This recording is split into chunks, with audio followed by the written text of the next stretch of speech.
আমি জানি আমার রাজ্যের প্রজা সাধারণ খুবই সুখী শান্তিতে দিনকাল যাপন করেছে। আমি চাই আমার প্রজাদের সুখে সুখী হতে, আমি চাই আমার প্রজাদের দুঃখে দুঃখী হতে, প্রজাদের সুখ দুঃখ মুখে আলগিয়ে রেখে আমি আমার রাজ্য পরিচালনা করব। আব্বা হুজুর, আব্বা হুজুর, আব্বা হুজুর, আমি পরস্পর জানতে পারলাম এক ঘিন্নি ডাকাত নাকি আমাদের বিরুদ্ধে সে যুদ্ধ ঘোষণা করেছে।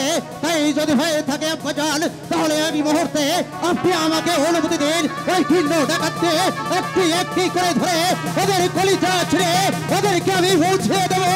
এই ঘিন্নি ডাকাতের শক্তির চেয়ে আমাদের আর শক্তি অনেক উঠে। তাই হবে শাহজাদা করিম শাহ, তাই হবে ওই জঘন্য ডাকাত বারবার আমার রাজ্যের মাঝে প্রতিহিংসার আগুন জ্বালিয়ে তুলেছে। যেমন করে হোক সেই ডাকাতকে আমাদের কঠোর হস্তে দমন করতে হবে, তা না হলে আমার প্রজা সাধারণ খুবই চিন্তিত হয়ে পড়বে, প্রজা সাধারণ দুঃখে দিন যাপন করবে। এ আমি সইতে পারবো না বাবা, এ আমি সইতে পারবো না।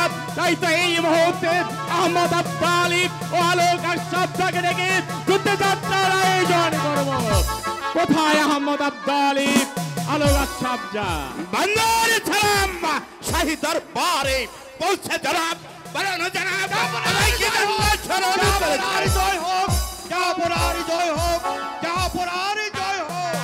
আহমদ আব্বা আলী জনাব আলোক আশরাফ জাহাপুরা ওই জঘন্য ডাকাত বারবার আমার রাজ্যের মধ্যে বিশৃঙ্খলা সৃষ্টি করেছে। তাই তো আমি চাই কঠোর হস্তে ওই জঘন্য ডাকাতকে দমন করে এই রাজ্যকে শান্ত সুষ্ঠুভাবে পরিচালনা করতে। তাই তো এই মুহূর্তে তোমরা আর কালে বিলম্ব না করে যুদ্ধযাত্রার আয়োজন করবে। যেমন করে হোক জঘন্য ডাকাতকে শৃঙ্খলিত করে আমার স্বামী দরবারে আপনি শুধু আমাদেরকে আশীর্বাদ করবেন জনাব। আপনার দোয়া মাথায় নিয়ে এই মুহূর্তে উল্কার বেগে ছুটে যাব ওই জঘন্য ডাকাতকে, যেখানে যে অবস্থায় পাবো তাকে যুদ্ধে পরাজিত করে বিজয় নিশান উড়িয়ে আপনার দরবারে ফিরে আসবো জনাব। আপনার দরবারে ফিরে আসবো। হ্যাঁ জাহাপরাব, তাই হবে। আপনি কোনো চিন্তা করবেন না জাহাপরাব। জঘন্য ডাকাত আমাদের রাষ্ট্রীয় শক্তির কারণে যুদ্ধ ঘোষণা করেছে। আপনি নিশ্চিন্ত থাকুন, আমরা দুজন যাচ্ছি সেই রণক্ষেত্রে।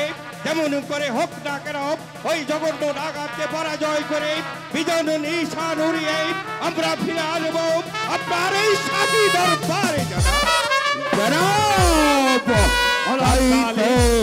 যুদ্ধে যাবার সময় এই বান্দার বান্দা গোলামের গোলাম আপনাকে জানিয়ে যাচ্ছে তার অন্তরের অন্তরস্থল থেকে সালাম, আসসালামু আলাইকুম। ওয়ালাইকুম সালাম। শাহজাদা করিম সাহেব, আব্বা হুজুর, এই মুহূর্তে আমাদের আর দরবারে বসে থাকলে চলবে না। যেমন করে হোক আহমদ আব্দালি গিয়েছে রণক্ষেত্রে, আমার সেনাপতি আলোক আশরাফ রণক্ষেত্রে গিয়েছে। আমাদের যেমন করে হোক তাদের সার্বিক সহযোগিতা করতে হবে, সৈন্য সাজাতে হবে, রণকৌশল সাজাতে হবে। এই মুহূর্তে আর বিলম্ব নয় শাহজাদা, চলো এই মুহূর্তে আমরা যুদ্ধ যাত্রার আয়োজন। এই চলুন আব্বা হুজুর, আমরা এই মুহূর্তে উল্কার দিকে ছুটে যাব। সেই খিন্ড ডাকাতকে একটি একটি করে ধরে ওদেরকে হত্যা করে ওদেরকে আমরা পৌঁছে দেবো। ওদের শক্তির চেয়ে আমাদের রাজ শক্তি অনেক ঊর্ধ্বে।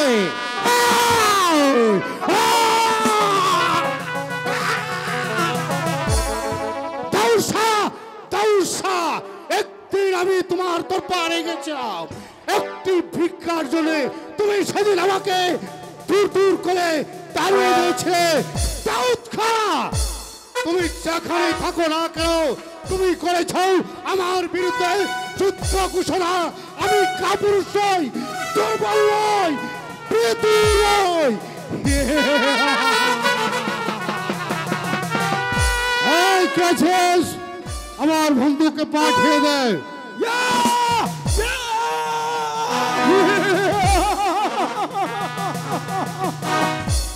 সর্দার, করিমের শাহ আমাদের বিরুদ্ধে যুদ্ধ ঘোষণা করেছে। করিমের শাহকে পরাস্ত করে আমরা ফিরে যাব ওই রাজধানীতে। দাউদ খাঁকে পরাজয় করে আমাদের ন্যায্য অধিকার আমরা আদায় করে নেব।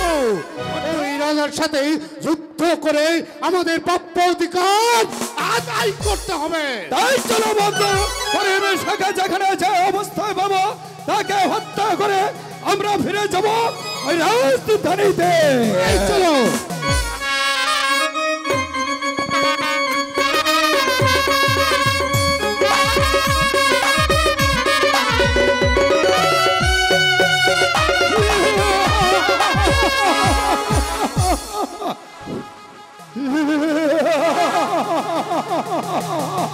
কোথায় কোথায় সেই জঘন্য ডাকাতের চালাগুলা? তাদেরকেও তো অনক্ষেত্রে একটাকেও দেখতে পাচ্ছি না। সাহস থাকে দেই আমার সম্মুখে এসে দাঁড়া। আমার সাথে যুদ্ধ করার মতো সাথ এসে গেছে, তাহলে আমি এই মুহূর্তে প্রস্তুত। এসো তোমাকে চিরতরে যুদ্ধের সাথে মিটিয়ে দে। ঠিক আছে, এবার বলো নিজের জীবনটা বিসর্জন দেবে না অনক্ষেত্র ত্যাগ করবে? আচ্ছা, এখান থেকে যাব না, তোমার সাথে যুদ্ধ করে তারপরে এখান থেকে যাব। ও বুঝতে পেরেছি, তোমার মরার স্বাদ জেগেছে, তাই তো তুমি আমার সঙ্গে যুদ্ধ করতে চাও। তাহলে এবার যুদ্ধের জন্য প্রস্তুত হয়ে না। আমি প্রস্তুত।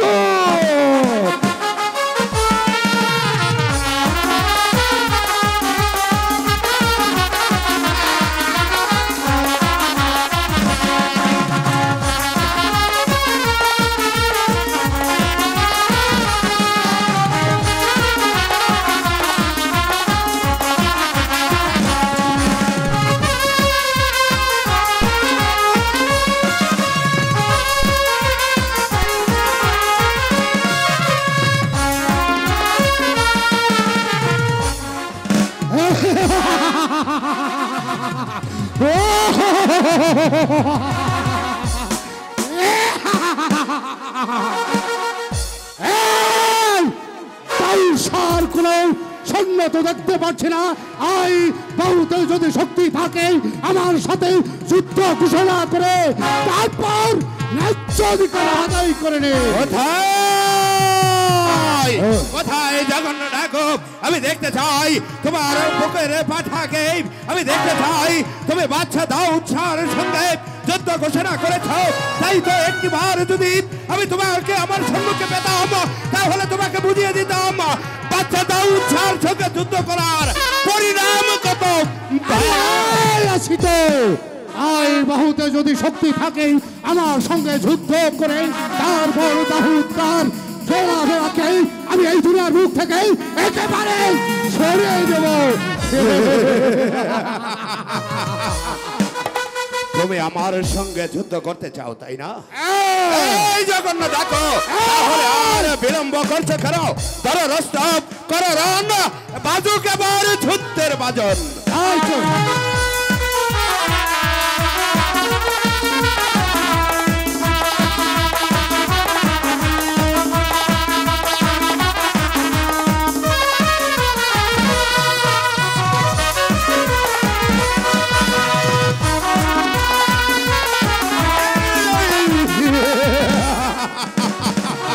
সুয়ারকার বাচ্চা এই আহমদ আব্দালির সঙ্গে এসেছি যে যুদ্ধ করতে, আর যুদ্ধ ক্ষেত্রে থেকে পালিয়ে গেছিস, কিন্তু আমাকে আর বিলম্ব করলে চলবে না।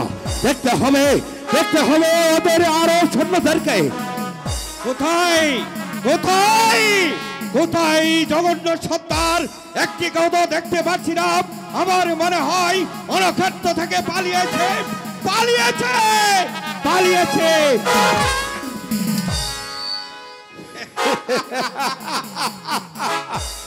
বন্ধু, বলো বন্ধু। আমার মনে হয় জঘন্য ডাকু এই রাজ্য ছেড়ে পালিয়ে গেছে। তাই তো এবার আমরা সম্পূর্ণরূপে যুদ্ধে জয়লাভ করেছি। ঠিকই বলেছ বন্ধু, ঠিকই বলেছ। জঘন্য সত্তারের সব লোকজন অনক্ষত্র থেকে পালিয়েছে। আমার মনে হয়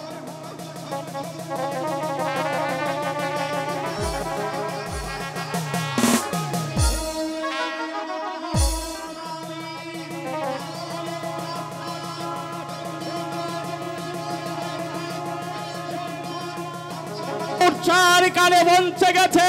তাই তো তোমাদের জন্য অধীর আগ্রহে কাজ যাপন করেছি। তোমাদেরকে আরো উচ্চ পদে বহিষ্কৃত করবে।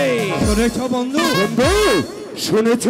শুনেছ জাহাপনা আমাদের যুদ্ধের জন্য, আমরা যে যুদ্ধে জয় লাভ করেছি তার জন্য জাহাপনা বসে আছে, আমাদেরকে আরো উচ্চ পদে নিয়োজিত করবে। আহমদ আব্দালি আরো শোনা হবে ভবিষ্যতে এই দেশের বাচ্চা, কিন্তু বেশি দিনের নয়। আহমদ আব্দালি খলিকের জন্য তোমার বন্ধু আশরাফজার পুত্র সেই হবে তোমার মৃত্যু হত্যাকারী। সে হত্যা করে সেই হবে এই দেশের বাদশাহ। বন্ধু শুনেছ বন্ধু দৈববাণীতে কি বলেছে? হ্যাঁ বন্ধু, দরবেশের দৈববাণীতে সে বলেছে ভবিষ্যতে আমি হব এই রাজ্যের সিংহাসনার।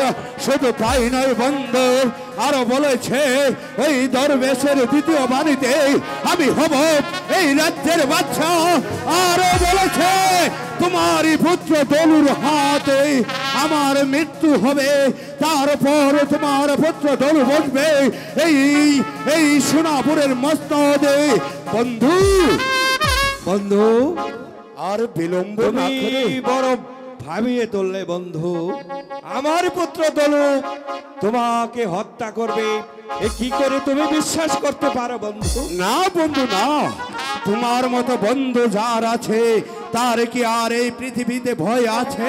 তাই তো বলছি বন্ধু, আর বিলম্ব না করে এই মুহূর্তে চলো আমরা জাহাপনার সঙ্গে। বন্ধু তাই করতে হবে, চলো।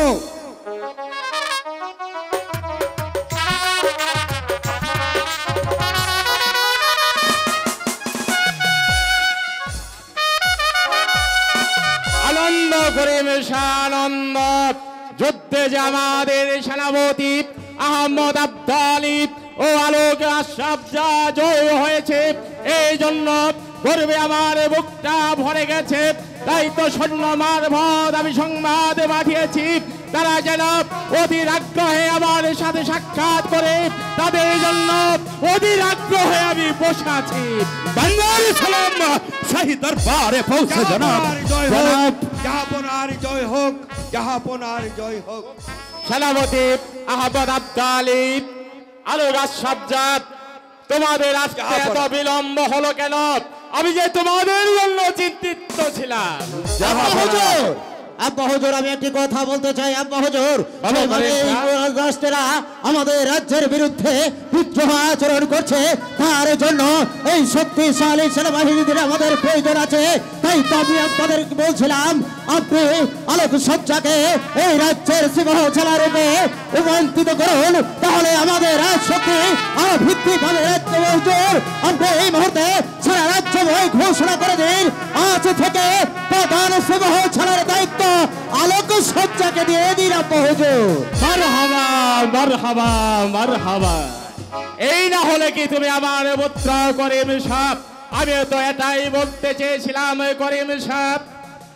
আহমদ আব্দালি জনাব, তোমরা যে যুদ্ধে জয় হয়েছ, এই জন্য আজ থেকে 7 দিন পর্যন্ত আমার রাজ্যে আনন্দ উৎসবের আয়োজন করা হবে, এবং কি তোমাকে এই সোনাবু রাজ্যের প্রধান সিপাহশালা পদে বহাল। জনাব, জনাবের মেহেরবানি। আব্বা হুজুর, আমি বলছিলাম আলোক সজ্জাকে প্রধান সেনাপতি করার জন্য।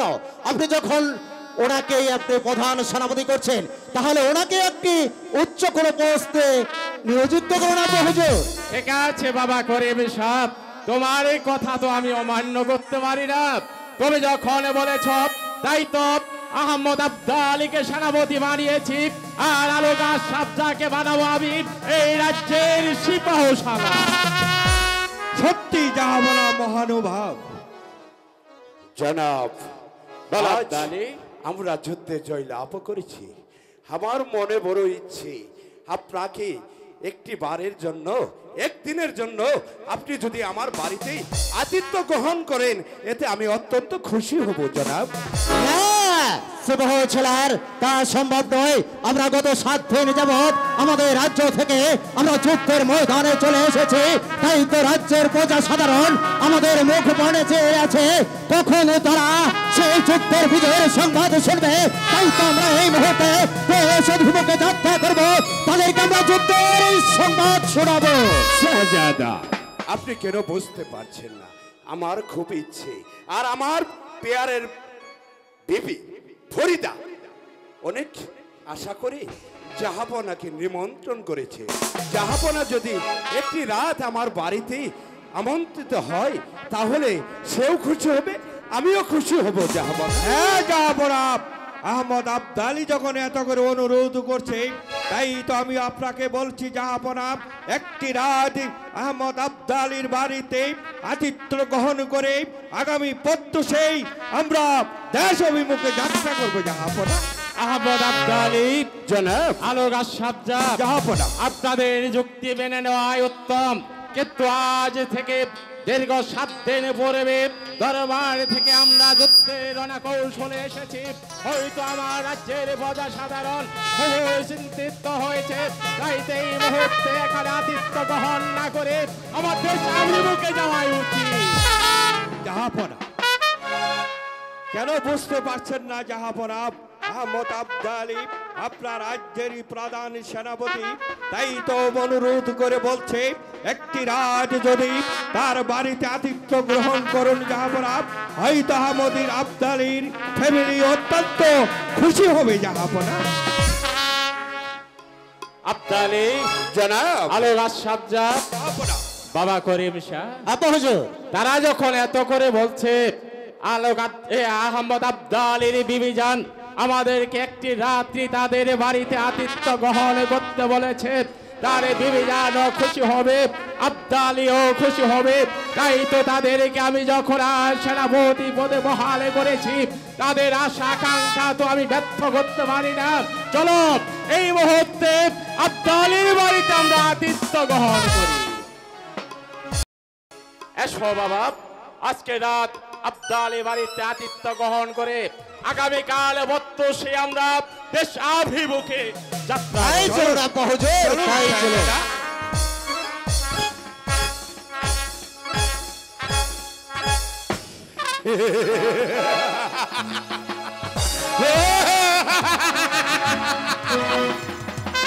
দরবেশ ভবিষ্যৎ বাণীতে বলেছে আমি হব এই সোনাপুর রাজ্যের বাদশাহ, কিন্তু কি করে কেমন করে আমি এই রাজ্যের বাদশাহ হব তা তো দরবেশ আমাকে বলে যায়নি। আমি কেমন করে এই রাজ্যের বাদশাহ হব আমাকে বড় ভাবিয়ে তুলেছে। আমি এখন কি করব আমি যে বুঝতে পারছি না। আমি কেমন করে এই রাজ্যের বাদশাহ হব, আমি এই রাজ্যের কেমন করে বাদশাহ পেয়েছি আমার ফরিদাকে একটি পত্র লিখি, তারপর হয়তো ফরিদার সঙ্গে যুক্তি পরামর্শ করে আমি কেমন করে এই রাজ্যের বাচ্চা হব। আমাকে বাচ্চা হতে হবে। আমি যদি বাচ্চা হতে পারি আমার একমাত্র পুত্র গোলফাম হবে শাহজাদা, আমার একমাত্র কন্যা পরিবানু হবে শাহজাদি।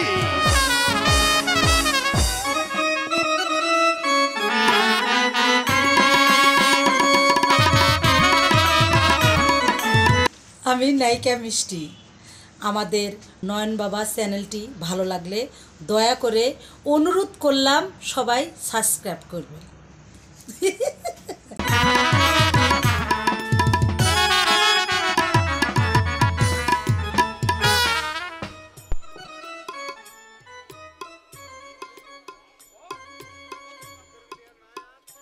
কই এত দেরি হয়ে গেল, এখনো তো আসছে না। এখন আমি কি করি?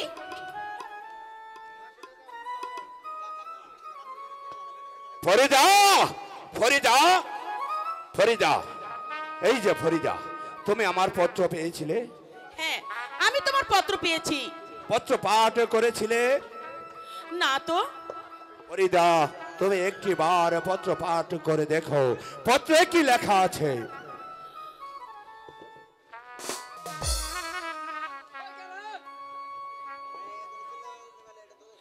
জাহাপনা, জাহাপনা, এখানে কি যেন লেখা আছে জাহাপনা, আমি তো এটা বলতে পারবো না।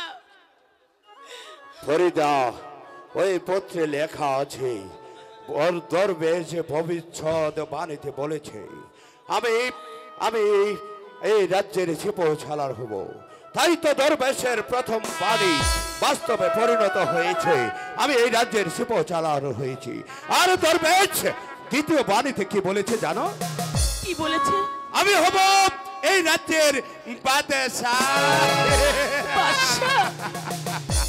কিন্তু ফরিদা, দরবেশ বলেনি আমি কি করে কেমন করে এই রাজ্যের বাচ্চা হব, তা তো দরবেশ বলেনি। বলো ফরিদা, বলো আমি কেমন করে এই রাজ্যের বাচ্চা হব। হে নিয়ে আপনাকে ভাবতে হবে না বাদশা, যেমন করে আপনাকে বাদশা হতে হয় সে ব্যবস্থা আমি করে দেব।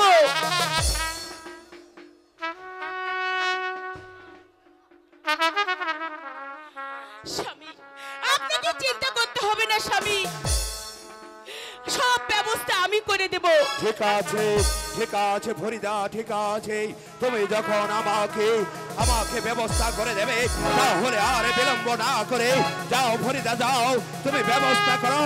যেমন করে হোক, যেভাবে হোক, আমি চাই এই রাজ্যের বাদশা। ঠিক আছে স্বামী, এই নিন।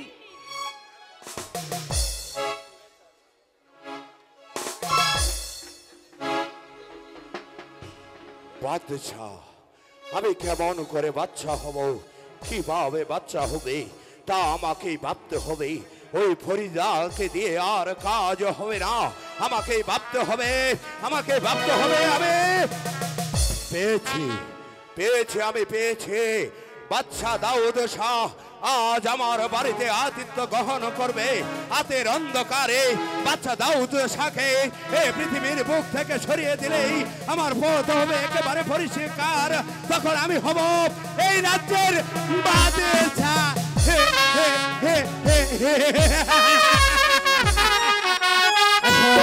এসো বাবা করিম শাহ, আজকে রাত্রি আহমদ আব্দালি বাড়িতে আতিথ্য গ্রহণ করবো। তাই চলুন আব্বা হুজুর, তাই চলুন।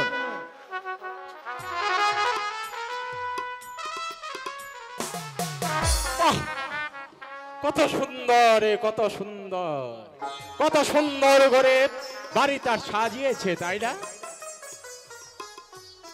করিম শাহ? দেখেছো করিম শাহ, দেখেছো কত হ্যাঁ আব্বা হুজুর, সুন্দর? আমি দেখতে পাচ্ছি আব্বা হুজুর। জাহাপনা, এই অদমের বাড়িতে আপনি আতিথ্য করেছেন, আমি অত্যন্ত খুশি হয়েছি। তাই তো জাহাপনা, আপনি এই কক্ষে শয়ন করুন। শাহজাদা করিম শাহ আমার পাশের কক্ষে শয়ন করুন। না ছেলে না, আমি আমার আব্বা হুজুরকে ছেড়ে কোথাও যাব না, আমি আমার আব্বা হুজুরের সাথেই থাকবো। শাহজাদা, আপনি কেন বুঝতে পারছেন না? আপনি এখন সবার লোক। আপনি যদি জাহাপনার সঙ্গে শোন, একটা মান সম্মানের ব্যাপার আছে। তাই তো বলছিলাম কি, আপনি ওই পাশের কক্ষে শোন, জাহাপনা এই কক্ষে শয়ন করুক। প্রয়োজন বোধে আমি সারা রাত ঘুম জেগে আপনাদেরকে পাহারা দেব। আহমদ আব্দালি জনাব, করিম শাহ এখনো সাবাল্যক হয়নি, তাই তো করিম শাহ আমার সাথেই থাকবে। জনাব, আমি বলছিলাম কি, শাহজাদা যদি ওই পাশের কক্ষে শুইত আর আপনি এই কক্ষে শয়ন করতেন, তাহলে আপনার নিদ্রাটা অনেক আরামে হতো। আমি আমার আব্বা জনকে ছেড়ে কোথাও যাব না, আমি আমার আব্বা জনের সঙ্গে এই কক্ষেই থাকবো। ভয় নেই, ভয় নেই শাহজাদা। আপনি একটি বারে ভেবে দেখেছেন কার বাড়িতে আতিথ্য গ্রহণ করেছেন?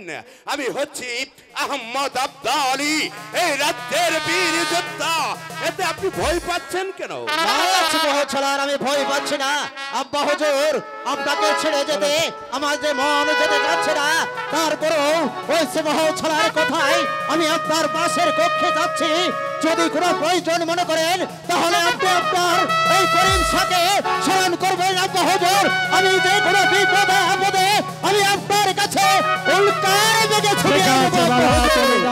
প্রয়োজনে বোধে আমি তোমাকে স্মরণ করব, তুমি আরামে নিদ্রায় যাও। জাহাপনা, আপনি এই শরবতটুক পান করুন, পান করলে আমি খুব খুশি হব। বেশ, দাও তাহলে।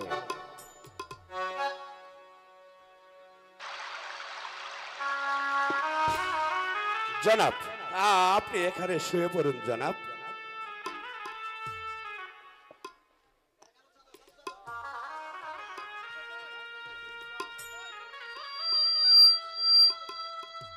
ঠিক আছে আহমদ আব্দালি, তোমরা বাহিরে পাহারা দেবে। ঠিক আছে জনাব, আমি সারা রাত জেগে আপনাকে পাহারা দেব। ঠিক আছে। চলো ফরিদা। ঠিক আছে, তাই চলুন।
কক্ষে চিৎকার চেঁচামেচি শুনতে পাচ্ছি, তবে কি আমার আব্বা হুজুরের কোনো বিপদ হয়েছে?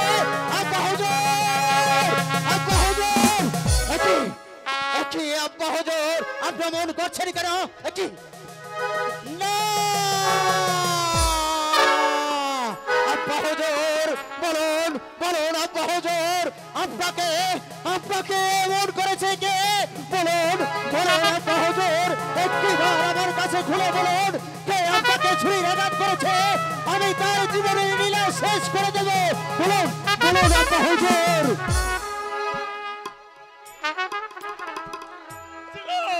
আমি বুঝতে পারিনি বাবা, কে জানে আমাকে হত্যা করি এই মুহূর্তে এখান থেকে চলে গেছে। জাহাপনা করেছে। আপনি কি দেখেছেন আব্বা হুজুর কে আপনাকে হত্যা করেছে? আপনি কি দেখেছেন?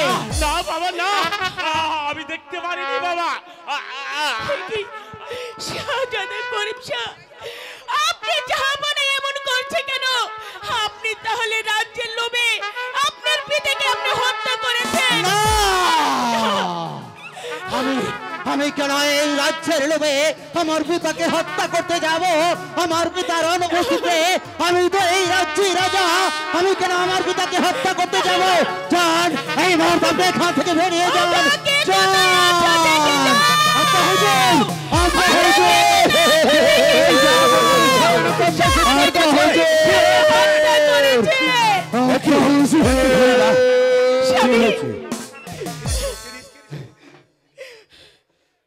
আব্বা হুজুর।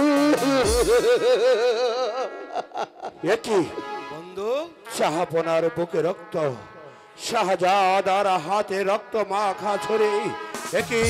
একই শাহজাদা, আপনি রাজ্যের লোভে শাহপনাকে নির্মম ভাবে হত্যা করলেন। কি বলছেন আপনি সেনাপতি সাহেব? আমি কেন আমার পিতাকে হত্যা করতে যাব? আমি তো ভবিষ্যতে এই রাজ্যের রাজা, তবে আমি কেন যাব আমার পিতাকে হত্যা করতে? আমি আমার পিতাকে হত্যা করিনি। কি করে বুঝবো? রক্ত মাখা ছুরি তোমার হাতে দেখতে পাচ্ছি শাহজাদা করিম শাহ। তুমি নিজের পিতাকে নিজ হাতে হত্যা করলে কেন করিম শাহ? তোমার যদি রাজ্যের এতই লোভ জেগেছিল, তোমার সিংহাসনে বসার এতই লোভ জেগেছিল, তোমরা আমাকে বলতে, আবদালিকে বলতে, আমরা জাহাপনাকে কয়ে জাহাপনাকে বুঝাই তোমাকে সিংহাসনে বসিয়ে দিতাম। তা না করে তুমি নিজের হাতে তোমার পিতাকে হত্যা করলে। না, আমি আমার পিতাকে হত্যা করিনি। এখন আমি ভালো করে বুঝতে পারছি আমরা এই বাড়িতে আতিথ্য গ্রহণ করতে চাইনি, বরং আপনারাই ষড়যন্ত্র করে আমাদের আতিথ্য করতে বাধ্য করেছেন। তাই তো ষড়যন্ত্র করে আমার আব্বা হুজুরকে আপনারাই হত্যা করেছেন। রক্ত মাখা ছুরি তোমার হাতে দেখতে পাচ্ছি, আর তুমি বলছো আমরা ষড়যন্ত্র করে তোমার পিতাকে হত্যা করেছি। বেয়াদব, তোমার এত বড় সিংহাসনের লোভ, নিজের পিতাকে নিজ হাতেই তুমি হত্যা করলে। বন্ধু, বলো বন্ধু, তুমি দেখেছো? হ্যাঁ স্বামী, আমি এখনো? নিজ চোখে দেখেছি। এখনো শাহজাদা করিম শাহর হস্তে রক্ত মাখা ছুরি, আর সে বলছে আমরা নাকি ষড়যন্ত্র করে জাহাপনাকে আতিথ্য গ্রহণ করতে বলেছি। ওরে শয়তান বিশ্বাসঘাতক, তোরা আমার পিতাকে হত্যা করে আর পিতৃ হত্যার অপরাধ তোরা আমার বুকে চাপিয়ে দিচ্ছিস। এই মুহূর্তে আমি তোদেরকে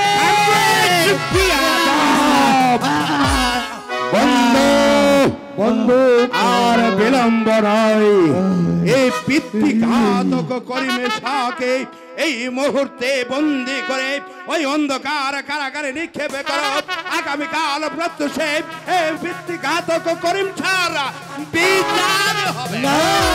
ঠিকই বলেছ, পিতৃ হত্যা করিম শাহ ওর পিতাকে হত্যা করে আমার মনে হয় পাগল হয়ে গেছে। তাই তো এই মুহূর্তে ওকে বন্দি করে অন্ধকার কারাগারে নিক্ষেপ করতে হবে। এই কে আছিস? একজন সৈনিক পাঠিয়ে দে। সৈনিক, বন্দি করো শাহজাদা করিম শাহকে। আব্বা হুজুর, আব্বা হুজুর, আব্বা হুজুর, আপনি আমাকে এই শয়তানের কাছে রেখে চলে গেলেন আব্বা হুজুর।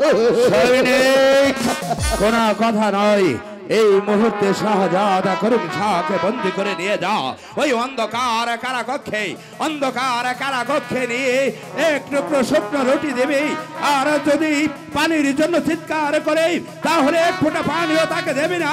আগামীকাল প্রত্যুষে করিম শাহ উপযুক্ত বিচার হবে। নিয়ে যাও সৈনিক।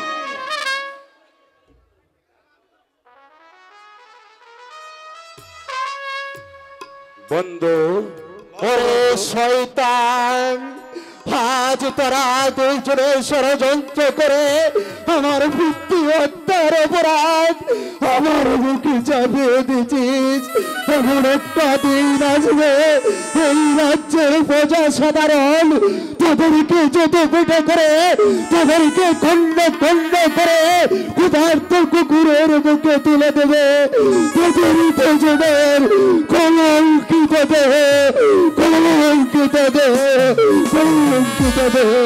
বন্ধু বলো বন্ধু। আর বিলম্ব নয়, এই মুহূর্তে চলো জনাবের মৃতদেহকে দাফনের ব্যবস্থা হ্যাঁ করি। বন্ধু, তাই করতে হবে। যাপনার মৃতদেহ রাজকীয় মর্যাদায় দাফন করতে হবে। চলো বন্ধু।